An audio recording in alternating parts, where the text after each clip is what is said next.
Hello and welcome you all in Study Darbar, the gateway to fulfill your dreams. Hi, this is Abhishek Tiwari and I'm here with a new video of Vedic period from ancient history of India. Right? For UPSC especially. Vedic period, we all know Vedic period is the period जिसमें हम पढ़ते हैं सिर्फ और सिर्फ ऋग्वेद से. Means by Rigveda we get some evidence of Vedic period. Rigveda. It's we all know it is the first Veda. सबसे पहला वेद जो था हमारे पास वो कौन सा है? ऋग्वेद. उसके बाद बाकी के 3 वेद आए हैं. इस ऋग्वेद में बेसिकली हमें पता चलता है अबाउट आर्यंस. आर्यंस के बारे में अगर कोई पूछता है तो वो कहाँ पर सबसे ज़्यादा हमें एविडेंस मिलता है, तो it is via Rigveda we get to know about Aryans. Aryans के बारे में हमें सारी चीज़ पता चलती है. वैदिक पीरियड में basically will know about Aryans. Aryans हमारे यहाँ रहते थे, उनका कल्चर क्या था, किस तरीके से वो रहते थे, कैसे हमारे पास वर्ण व्यवस्था आई and all these things. Fine. इसके पहले की सभ्यता, इसके पहले का सिविलाइजेशन जो हमें और आपको सबको पता है, that was Harappan civilization, Indus valley civilization और Saraswati valley civilization. These were the name given to that civilization, जहाँ पे हड़प्पा, मोहनजोदड़ो, ये सारी चीज़ें हमने देखी थी. वो सारे जो सिविलाइजेशन है उसका पतन, that was the civilised time. Civilise time का मतलब होता है वो लोग बहुत सुदृढ़, अच्छे से और मॉडर्न सिविलाइजेशन थी. उसके बाद हमने देखा सडनली एक ऐसी सिविलाइजेशन आई जो बहुत ज़्यादा सुदृढ़, बहुत ज़्यादा मॉडर्न या सिविलाइज पर्सन्स नहीं थे. They used to live in nomadic style. Means वो कहाँ रहते थे? ग्रुप्स में रहते थे, छोटे छोटे ग्रुप्स में अलग अलग जगह पर रहते थे, लाइक अ बंजारा. फाइन. तो ये सारे लोग कहाँ से आए, कैसे आए और हड़प्पन सिविलाइजेशन का खत्म या पतन कैसे हुआ, वो सारी चीजें हम आज देखेंगे.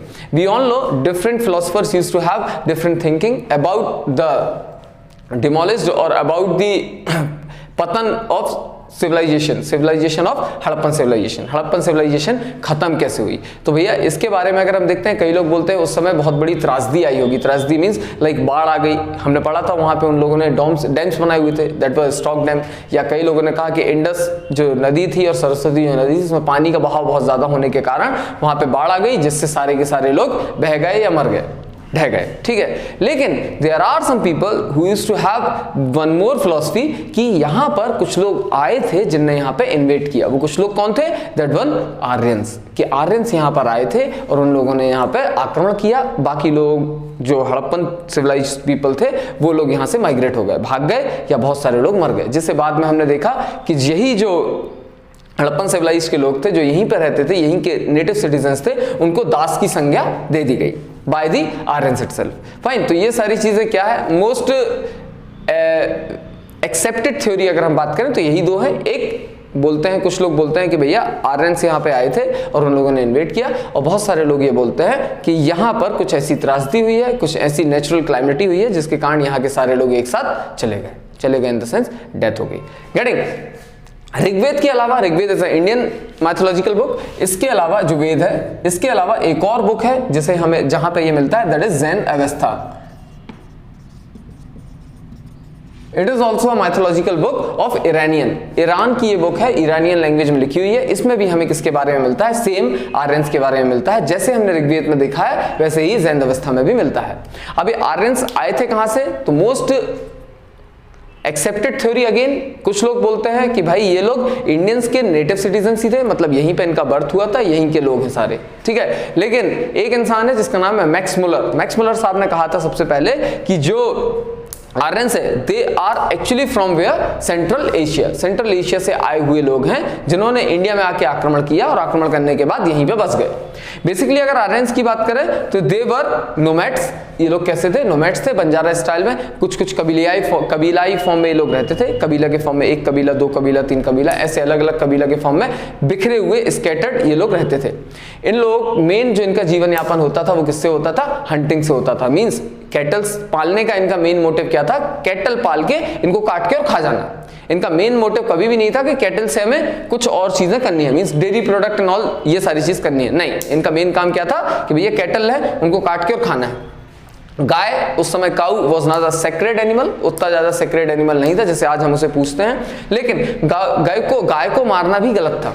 गाय का जो दूध था वो कहा जाता था कि गाय का दूध हम नहीं पिएंगे, डेयरी प्रोडक्ट हम नहीं पिएंगे. गाय का दूध जो है वो किसके लिए? उनके काफ के लिए, मतलब उनके बच्चों के लिए. बच्चों के लिए मतलब जो बछड़े होते हैं उनके लिए. फाइन. अब आगे हम देखते हैं कि ऋग्वैदिक पीरियड में कैसे वर्ण व्यवस्था आई. तो अकॉर्डिंग टू आर बुक जब हम ऋग्वेद की बात करते हैं तो इसमें टोटल 10 मंडल है। 10 मंडल में से जो 2 से 7 मंडल तक है ये पहले से ही लिखे हुए हैं, बाद में जोड़े गए हैं 1st एंड 10th मंडल। तो 10वें मंडल में पुरुष सूक्त में लिखा हुआ है अबाउट दी 4 वर्णास। 4 वर्ण कौन से हैं हमने आपने सबको पता है। उसमें लिखा हुआ है कि भैया एक पुरुष है मतलब एक ज्ञानी या एक सेज, एक सेज है जिसकी बॉडी पार्ट से 4 वर्ण की हमने रचनाएं की हैं। वो 4 वर्ण क्या है, ये सिर के ऊपर वाला पोर्शन जो होता है जिसमें आपका दिमाग आता है, इसको बोल दिया ब्राह्मण है। जो आपका शोल्डर है, चेस्ट है और आपके आर्म्स है, दैट टेल्स अबाउट द क्षत्रिय। आपका स्टमक है, खान पान से रिलेटेड है, तो ये क्या है, वैश्य है। और आपके कमर के नीचे वाला हिस्सा जो है पैर, ये सारी चीजें आपकी आती है, दैट कम्स अंडर शूद्रा। ये 4 वर्ण व्यवस्था की रचना की गई थी। लेकिन ये 4 वर्ण व्यवस्था आई कैसे? अगर मैं प्रैक्टिकली देखूं, in every book there are different concept by which they have told about these things. उन्होंने सिर्फ ऋग्वेद के बारे में बताया और उनके 4 वर्णों के बारे में उनका क्या काम होगा accordingly they have taught us. लेकिन ये वर्ण व्यवस्था आई कहां से होगी, ये वर्ण व्यवस्था की रचना हुई कैसे होगी? तो मैंने अभी आपको बताया they used to live in कबीलाई फॉर्म, कबीला के फॉर्म में रहते थे, एक कबीला 2 कबीला ऐसे। और इनका मेन जो यापन होता था वो किससे जीवन यापन होता था? हंटिंग से, hunting and gathering of food. भैया क्या करते थे, जंगल में जाते थे, जानवरों को मारते थे, लेकर आते थे और अपना बसर करते थे। भाई यहां पर क्या हुआ, दे वर नॉट लिटरेट। क्यों लिटरेट नहीं है? क्योंकि उस समय हमें कोई भी लिटरेरी या इंस्क्रिप्शंस नहीं मिले। हमें जो भी चीज पता चली वो ये पता चला कि ये लोग एक दूसरे को चीजें बताते थे बाय देयर माउथ और उसी से अपने चीजें इनकलकेट करते थे अपने एंसेस्टर्स को, मतलब अपने यंग जनरेशन को। आने वाली जनरेशन जो है उनको अपनी सारी चीजें बताते थे। मोखाग्र एक मुनि ऊपर बैठते थे, बाकी सारे लोग नीचे सुनते थे, उनको सारी चीजें बताते थे और उनको वो चीजें याद होती, मतलब they were good, they were intellectual, but at the same time they were not civilized. ठीक है, वो कैसे थे आप बोल सकते हैं, देवर, एक वर्ड होता है अच्छा सा, तो वो जाहिल थे। फाइन, तो यहां पर हम देखते हैं कि ये कैसे ये वर्ण व्यवस्था एक्चुअली प्रैक्टिकली आई सामने, क्योंकि उस समय कोई राजा महाराजा या ट्रेडिंग बहुत ज्यादा नहीं हुआ करता था। ऐसा नहीं था कि एक राजा है उसकी सेनापति थी, ये अभी तक नहीं आया था ट्रेंड। ये ट्रेंड कैसे आया ये हम पढ़ रहे हैं। तो देखें, एक कबीला फॉर एग्जांपल यहाँ है, दूसरा कबीला यहाँ है। एक कबीले ने बहुत ज्यादा गैदरिंग हंटिंग जाके जंगल में और बहुत सारा सामान लेके आ गए। भाई सामान से हमारा मतलब क्या है, जानवरों को मार के काट के और लेके आए और रख दिया। ठीक है, अब सुबह सुबह दूसरे दिन वो फिर निकलेंगे। दूसरा कबीला रास्ते से निकला, उसने देखा एक कबीला यहाँ पर है, और यहाँ पर सिर्फ हमें कौन दिख रहे हैं, महिलाएं दिख रही हैं और छोटे छोटे बच्चे दिख रहे हैं। जब महिलाएं और बच्चे दिख रहे हैं तो उन्होंने देखा ये लोग क्या है, कमजोर है। जब सामने वाले कमजोर हैं और आपको पता है कि आपकी वैसी दरिंदापन आपके अंदर है, यू आर नॉट लिटरेट, और आपको जाके जानवरों को मारना है, भैया जंगल जाने से अच्छा है कि मैं यहीं से सामान ले लूं।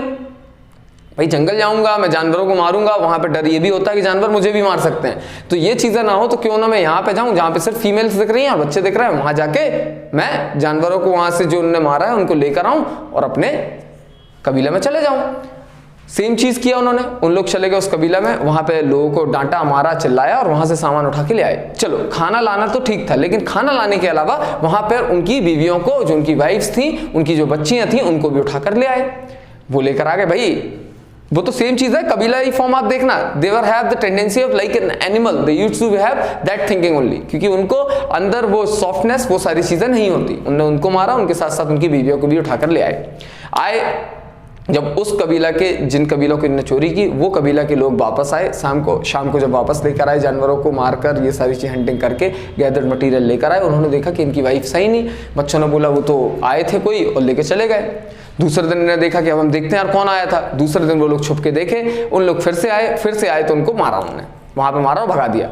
अब इन्होंने भी सेम चीज की, अब हम क्या कर रहे हैं, उनने हमारे साथ जो चीज की अब हम भी वही चीज करेंगे। दूसरे दिन, अगले दिन इन लोगों ने क्या किया, प्लान बनाया, अब हम जंगल नहीं जाएंगे, अब हम उनके कबीला में जाएंगे। सेम चीज उन्होंने की, उनके कबीला गए, उनके कबीला में जाके वहां पे कोई पुरुष नहीं है, महिलाएं थी, और इनकी जो महिलाएं थी जिनको वहां बंदी बनाया गया था, वहां पे गए, उनका सामान उठा के लाए, अपनी महिलाएं लाए, और फिर इन्हें एक और चीज देखी, अब उनकी महिलाएं भी हैं, हम उनको भी उठा के ले आते हैं। भैया वो लोग गए, उनकी महिलाओं को भी उठा लाए।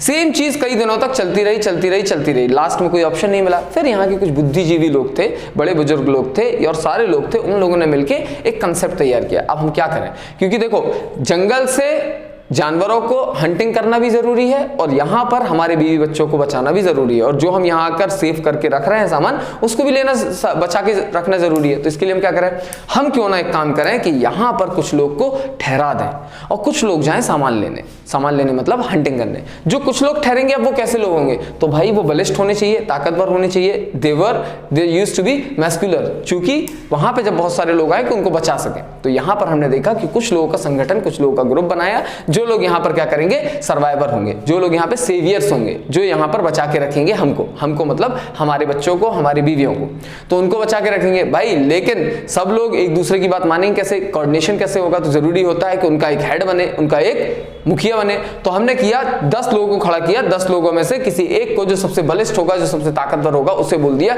ये यहाँ का क्या होगा, राजा होगा। क्या होगा, राजा होगा। उसके अलावा के जो लोग होंगे वो कौन होंगे, उसके सैनिक होंगे। इन लोगों को हमने यहाँ पे रोका। अब ये बताएगा कौन कि कौन राजा होगा, कौन सैनिक होगा, तो यहाँ पे हमने बुलाया कुछ बुद्धिजीवी लोग। बुद्धिजीवी लोग कौन होंगे, अकॉर्डिंग टू आवर थिंकिंग हम बुद्धिजीवी किसे बोलते हैं, हम बोलते हैं जो सबसे ज्यादा एक्सपीरियंस होल्डर होता है, जिसने बहुत ज्यादा जीवन यापन कर चुका है और उसे पता है कैसे हमें किन सिचुएशन से टैकल करना है। तो वो हमने देखा यहाँ पे जो बुजुर्ग ग्रुप है, बुजुर्ग लोग जो हैं, उन लोगों को बोला कि ये यहाँ पे कौन होंगे, जो हमें चीजें बताएंगे, जो बताएंगे कि प्रोसेस कैसा होना चाहिए इनको रखने का, किनको, राजा कैसे बनेगा, ये कैसे होगा, कौन सा कंपटीशन करना पड़ेगा, इससे हमें पता चले कि ये लोग यहाँ पर बैठेंगे। तो वहां पे जो पढ़े लिखे लोग से मतलब जो बुजुर्ग लोग थे, उन लोगों को वहीं पे रखा गया।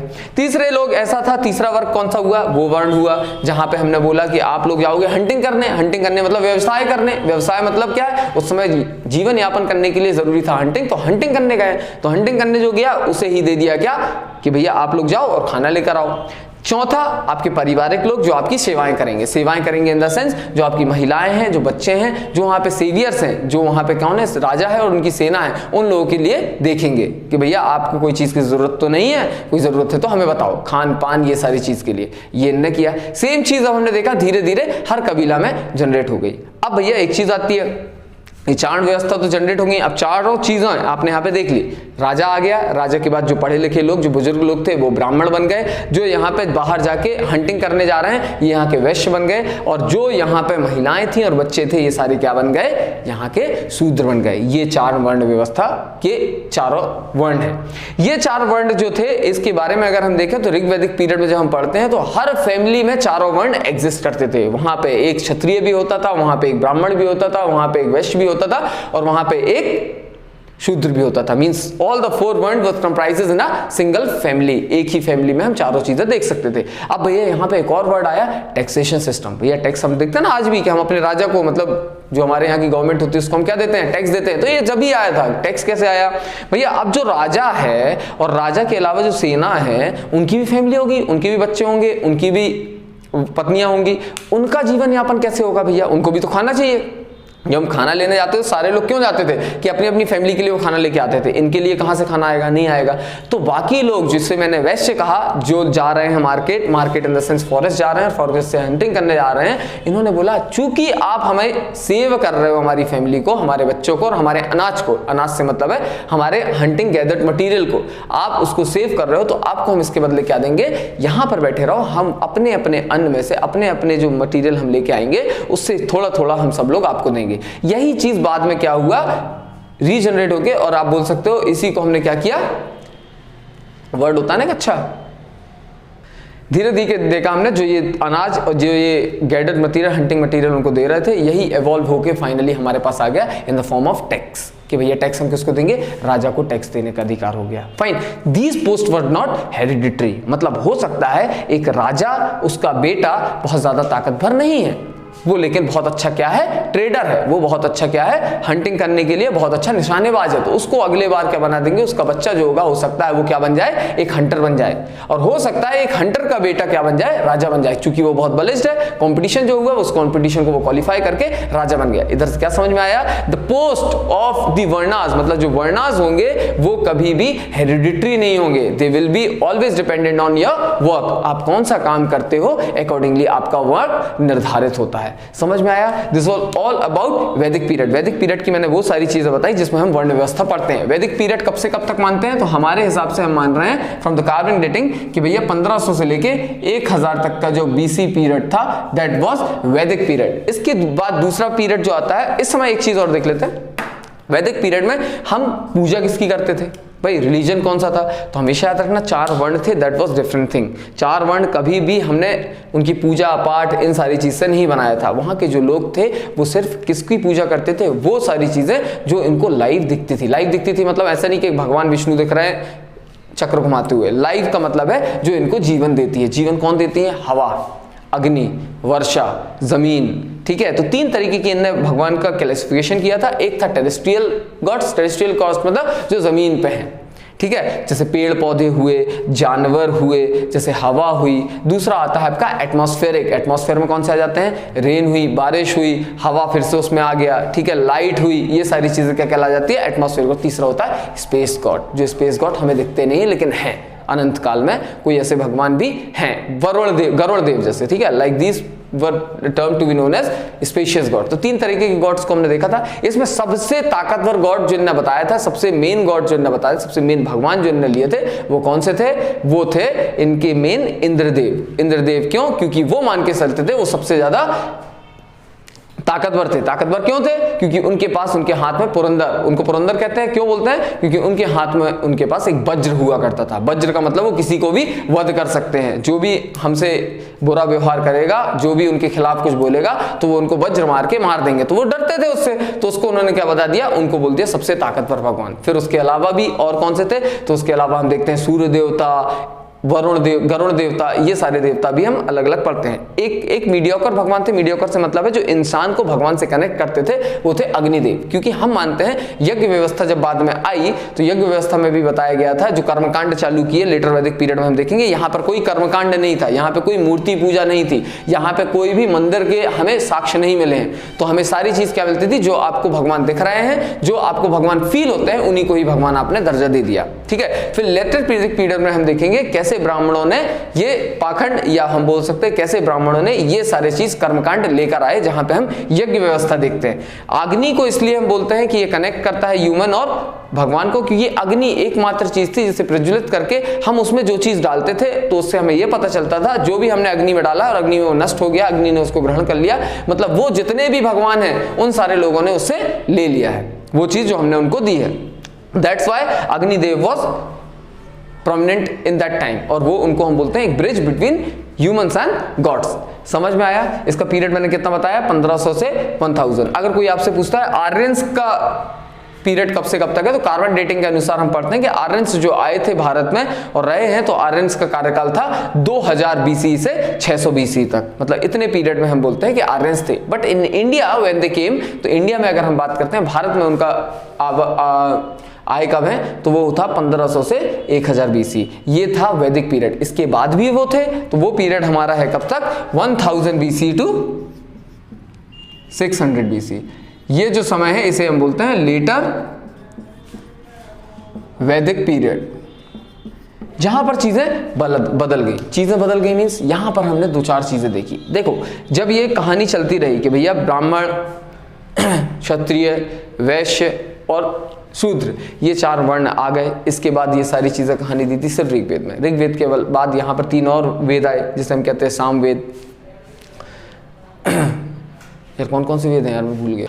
हाँ, सामवेद, यजुर्वेद और अथर्ववेद, ये 3 और वेद थे। ये 3 वेद कब आए हैं? हम मान के चलते हैं ये लेटर वैदिक पीरियड में आए थे। Later Vedic period lies between 1000 to 600 BC. अब यहाँ पर क्या चीज थी? हमको पता है कि राजा की पोस्ट हेरिडिटरी नहीं थी। वैश्य, चारों वर्ण जो थे दैट वाज नॉट हेरिडिटरी। इसके बाद क्या हुआ? ब्राह्मण थोड़े चालाक हुए। ब्राह्मण चालाक हुए मतलब देखो, कोई भी नहीं समझता आप करप्शन कब करते हैं।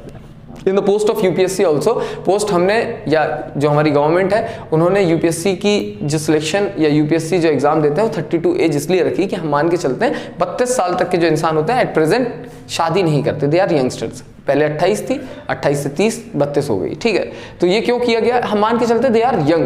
यंग लोगों के अंदर एक चीज होती है, वो बोलता है ना गर्म खून। गर्म खून का मतलब उनके अंदर एक आग होती है। वो आग का मतलब होता है जो काम करना है वो कर दिया।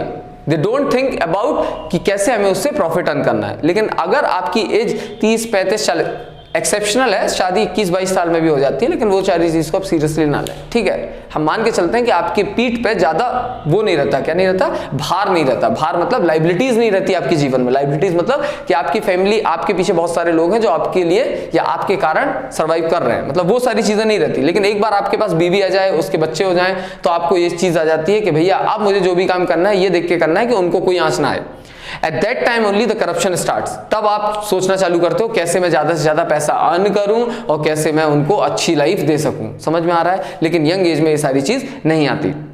सेम चीज एक इंसान जो राजा है, एक इंसान जो ब्राह्मण है, हमें पता है सोसाइटी में इनकी बहुत ज्यादा इज्जत बढ़ने लगी। भैया जो आपको सेव करेगा उसकी इज्जत होगी ना, जो बहुत बुद्धिमान होगा उसकी इज्जत होती है ना। क्लास में भैया आप देखते हो ना, ठीक है, this things used to be happen.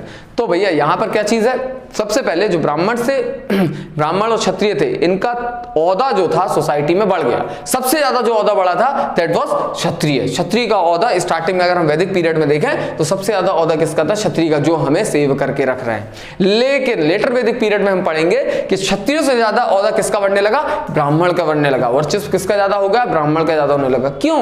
क्योंकि ये ब्राह्मण ही थे जिनके पास सबसे ज्यादा बुद्धि थी। बल और बुद्धि में से ऊपर कौन रहता है, तो हमेशा याद रखना बुद्धि ऊपर रहती है। भाई भैंस के पास ताकत होती है लेकिन दिमाग नहीं होता ना, तो उसको दिमाग कौन देता है, बाकी लोग। जो उसको दिमाग देंगे वही तो उस डायरेक्शन में जाएगा। भाई आपके पास ताकत बहुत है लेकिन आप कहां हर किसी से लड़ोगे क्या? एक इंसान होता है ना जो आपको बताएगा भैया यहां लड़ो, there we have the profit. तो राजा ने खुद किसको ज्यादा इंपॉर्टेंस देनी स्टार्ट की, एक ब्राह्मण को देनी स्टार्ट की, जिसे आप महामात्य बोलते थे। महामात्य मतलब प्रधानमंत्री। तो प्रधानमंत्री जो होता था उसकी पोस्ट क्या हुई, बहुत ज्यादा उसका जो होता था सोसाइटी में बहुत ज्यादा बढ़ने लगा। लोग लड़ने लगे किसके लिए, कि ये ब्राह्मण ज्यादा अच्छा है तो इसके लिए मेरा होगा। सामने वाला राजा बोलता था ये मेरा होगा। मतलब छोटे छोटे स्टेट्स में इनका डिवीजन हो गया। यही इनको बोलते हैं जनपद। जनपद की चीज कहां से आई, जब हम लेटर वैदिक पीरियड पढ़ते हैं तो वहां पे आएंगे बहुत सारी जनपद। इसके बाद मैं आपको पढ़ाऊंगा कि 16 जो महाजनपद थी वो महाजनपद क्या थी, ठीक है। ऋग वैदिक पीरियड में एक चीज और मैं बताना भूल गया, ऋग वैदिक पीरियड जो था वो नदन साइड पे जो हमारा पोर्शन, नदन साइड ये मतलब यहाँ पे जो पाकिस्तान वाला एरिया भी था, ये मतलब ये Indus and Ganges, Indus and Ganges, ये दो नदियां जो थी, इस नदियों के बाजू में सबसे ज्यादा लोग सेटलमेंट हुआ। लेकिन जब हड़प्पन सिविलाइजेशन देखते हैं तो वहां पे इंडस और सरस्वती के बीच में था। सरस्वती उस समय बहुत सेक्रेट नदी थी, लेकिन हमने लेटर वैदिक पीरियड में और वैदिक पीरियड में हमने पढ़ा कि वो सरस्वती से उठ के कहां पे आ गए, गंगा, मतलब गैंगेज जो रिवर है वो सबसे ज्यादा सेक्रेट नदी मानने लगे, क्योंकि यहाँ की जो जमीन थी सबसे ज्यादा फर्टाइल थी, ठीक है। फिर हम देखेंगे ना कि ये कैसे एग्रीकल्चर करने लगे, ये सारी चीज लेटर वैदिक पीरियड में। तो ये कहां पे करेंगे, वहीं पे जहां पे एग्रीकल्चर के लिए जमीन अच्छी होगी, ज्यादा फर्टाइल होगी। तो ज्यादा फर्टाइल नदी कहां पे, इंडस, गंगा, एंड बाद में अभी हम एट प्रेजेंट देखते हैं इंडस, गंगा, ब्रह्मपुत्र रीजन, जिसे हम बोलते हैं great highland, great plain of India. Getting? तो यहां पर हमने देखा क्या आ गए, लोग आके सेटल होने लगे। जब हम 16 महाजनपद के बारे में पढ़ेंगे तो यहाँ पे कौन नदी है जहां हम रहते हैं, मध्य प्रदेश, नर्मदा और गंगा के बीच में सबसे ज्यादा सेटलमेंट हुई और यहीं पे 16 महाजनपद बनी। अब ये क्या है ये हम आगे पढ़ेंगे। अब यहां पर हम कहां हैं, 1000 to 600 वैदिक पीरियड, ठीक है, लेटर वैदिक पीरियड। तो यहां पर क्या बोला, सारे लोग कहां पे बसने लगे, यहां पे बसते थे। जनपद का डिवीजन हुआ, जनपद मतलब अलग अलग जनपद में अलग अलग छोटे छोटे राज्यों में अलग अलग राजा हुआ करते थे, उनका अलग अलग ब्राह्मण हुआ करते थे। ये सारी चीजें हुई। ये सारी चीजें देखने के बाद फाइनली हमने क्या देखा, जब लड़ाइयां हुई ब्राह्मण के लिए कि कौन सा ब्राह्मण किसके पास होगा, तो ब्राह्मण का क्या हुआ, वर्चस्व बढ़ा। ब्राह्मण ने एक चीज सोचा, क्यों ना मेरा बेटा या मेरा बच्चा जो होगा उसको भी इतनी इज्जत मिले। भाई मुझे इतनी इज्जत मिल रही है, अगर मेरा बच्चा शूद्र बनेगा तो उसको इज्जत नहीं मिलेगी, क्यों ना उसे भी इज्जत मिले। तो उसने ये ज्ञान किसको दिया, वो गया ब्राह्मण किसके पास, राजा के पास। राजा जो वो बोलेगा वो सही है। उसने बोला कि कुत्ता नहीं बिल्ली है, तो राजा ही बोल देगा हाँ बिल्ली है। तो भैया उसने उसको ज्ञान देना स्टार्ट किया। क्या ज्ञान देना स्टार्ट किया, उसने बोला क्यों आपके बेटे का फ्यूचर या भविष्य अच्छा हो आप नहीं चाहते, उसने बोला बिल्कुल चाहते हैं। तो क्यों नहीं आप अपने लड़के को वैसी ही तैयारी करवाएं अभी से जैसी बाकी लोग नहीं करवाएंगे। तो क्या उसने बोला कैसे, तो उसने बोला आपके पास सबसे ज्ञानी पुरुष कौन है, उसने बोला आप हो, मेरे पास तो महामात हो आप सबसे ज्ञानी हो। आपके पास सबसे अच्छा सेनापति कौन है, तो वो मैं हूं, और मेरे साथ भी सेनाएं जो हैं उनमें भी सेनापति हैं, वो लोग हैं। अस्त्र शस्त्र कौन अच्छे सिखा देगा, वो सिखा देगा। ज्ञान उसको कौन देगा, वेदों का, वो मैं दूंगा। तो आपका बेटा जब 18-19 साल, जब भी हम उसको राजा के पद के लिए एक जो नियुक्ति होती है, कंपटीशन करवाते हैं, वो कंपटीशन, वो प्रतियोगिता में जीतेगा कौन, आपका बच्चा जीतेगा। क्यों, क्योंकि उसको तो हम आज से ही चीजें सिखाने लगेंगे। बाकी लोग भी सीखेंगे, लेकिन बाकी लोगों के जो बच्चे होंगे उनके पास इतने क्वालिफाइड, इतने अच्छे इंसान उस पर्टिकुलर फील्ड में नहीं होंगे। भाई सेनापति से अच्छा कोई अस्त्र शस्त्र चला नहीं सकता, ठीक है। जो महामात होता है, जो ब्राह्मण होता है, उससे अच्छा आपको ज्ञान वेद का ज्ञान दे नहीं सकता। तो आपका बच्चा ऑब्वियस सी बात है जब भी कंपटीशन होगा वो जीतेगा। उसने बोला बहुत सही बोल रहे हो। ब्राह्मण ने भी क्या करना स्टार्ट किया, सबसे ज्ञानवान व्यक्ति अपने बच्चे को ज्ञान देना स्टार्ट किया, उसने उसको पूरा वैदिक ज्ञान देना स्टार्ट किया। धीरे धीरे ट्रेडर्स जो थे, ट्रेडर ने अपने बच्चों को ट्रेडिंग करना सिखाना स्टार्ट किया। लेकिन बच्चे शूद्र, तो शूद्र कैसे खाएंगे? देवर व्हाट, कारपेंटर्स हुए, ठीक है। कारपेंटर के अलावा वो सारी चीजें जो आर्टिशियंस होते थे, जो पीजेंट्स होते थे, they're all the parts of the Shudras. तो उन्होंने अपने बच्चों को वो सिखाना स्टार्ट किया। धीरे धीरे हमने देखा जब 100 साल 200 साल 300 साल हो गए, इसमें क्या हुआ, राजा का बेटा हमेशा राजा बन जाता था, ब्राह्मण का बेटा हमेशा सबसे ज्ञानी बुद्धिमान पुरुष होता था तो वो बन जाता था, ट्रेडर के बच्चे हमेशा ट्रेड करने लगते थे। तो हमने देखा ये चीजें धीरे धीरे 400-500 साल बाद के बाद हमने देखा कि भैया these all things were changed. यहां पे ये पोस्ट कुल मिला के हेरिडिटरी होने लगी। क्यों? क्योंकि अब राजा का बच्चा जब भी कंपटीशन करने के लिए बोलता था तो बाकी लोग तो पहले से हाथ खड़े कर देते थे, नहीं हमने मान लिया आपके बच्चा ही सबसे ताकतवर है। तो धीरे धीरे the post of the king और the post of these varnas became hereditary. तभी से हमने देखा जो वर्ण व्यवस्था है वो कैसी हो गई, हेरिडिटरी हो गई। मतलब राजा का बेटा राजा, ब्राह्मण का बेटा ब्राह्मण, क्षत्रिय का बेटा क्षत्रिय, वैश्य का बेटा वैश्य और शूद्र के बेटा शूद्र होने लगे। फिर ब्राह्मणों ने 2-4 चीजें और लेकर आए। उन्होंने कहना स्टार्ट किया भैया अब जो शूद्र हैं वो पढ़ना भी बंद कर देंगे। क्या पढ़ना? वेदास। वेदास आपको पढ़ना नहीं है। वेदास पढ़ने का अधिकार सिर्फ और सिर्फ बाकी की 3 अपर कास्ट को है। दैट टू ब्राह्मण क्षत्रिय वैश्य पढ़ पाएंगे क्या? वेदास। बाकी के लोग वेदास पढ़ ही नहीं सकते। क्यों? क्योंकि वेदा में ही तो एग्जैक्ट चीज लिखी है। वेदा में कहीं भी ये डिवीजन नहीं लिखा कि कोई किसे नहीं पढ़ सकता। वेद तो कोई भी पढ़ सकता है। Anyone can read it, anyone can hear it, anyone can know about that thing. कोई भी इंसान हो वो सारी चीज सीख सकता है। धीरे धीरे हमने देखा कि भैया पूरी की पूरी व्यवस्था जो थी वर्ण व्यवस्था वो कैसी हो गई, हेरिडिटरी हो गई। अभी जन्म से ही उसका पता चल जाएगा कि आप किस वर्ण के व्यक्ति हो।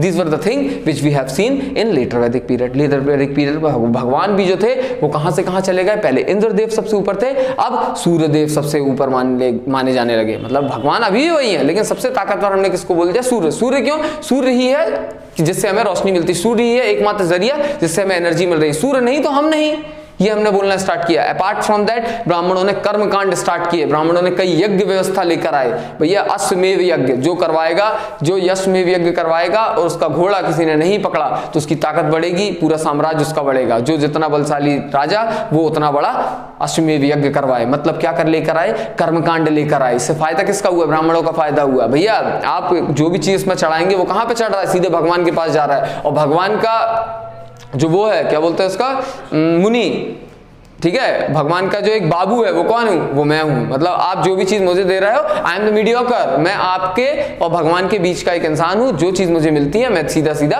भगवान उसे ग्रहण करते हैं। तो यहां पर हमने देखा धीरे धीरे ब्राह्मणों की शक्ति बढ़ने लगी। तो ब्राह्मणों की शक्ति के लिए लोगों ने क्या किया? ब्राह्मणों के लिए लोगों ने युद्ध किए। ब्राह्मणों के लिए मतलब एक राजा ये चाहता था ये ब्राह्मण मेरा हो, दूसरा राजा भी चाहेगा ये मेरा हो। क्यों? क्योंकि जो सबसे बुद्धिमान ब्राह्मण उसका राज्य उतना बड़ा हो सकता है। क्यों? वो उतना ज्ञान देगा। समझ में आ रहा है? तो these were the things which we have seen in the later Vedic period. Later Vedic period के बाद आता है महाजनपता, जो मैं आपको नेक्स्ट क्लास में पढ़ाऊंगा। Till then, take care, have a nice day.